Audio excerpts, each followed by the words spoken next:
মহৎ লোকৰ বাণীৰ তৃতীয় খণ্ডলৈ আপোনালোকক স্বাগতম জনাইছো।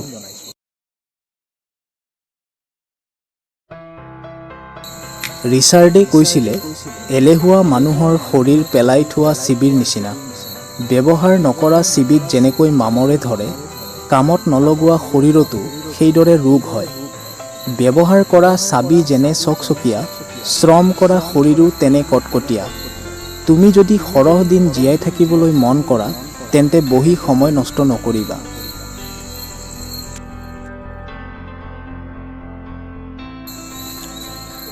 ডেভিড ফ্ৰষ্টে কৈছিলে, সফলতাৰ পিছে পিছে দৌৰি নুফুৰিবা।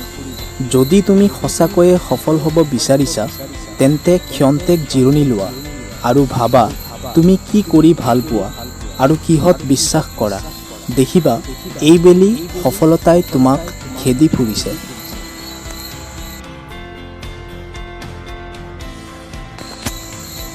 ডেল কাৰ্নেগীয়ে কৈছিলে, এগৰাকী সফল আৰু এগৰাকী অসফল ব্যক্তিৰ মাজত থকা মূল পাৰ্থক্যটো হ'ল, সফল ব্যক্তিগৰাকীয়ে তেওঁৰ ভুলৰ পৰাই সদায়েই শিক্ষা লৈ আগবাঢ়ে।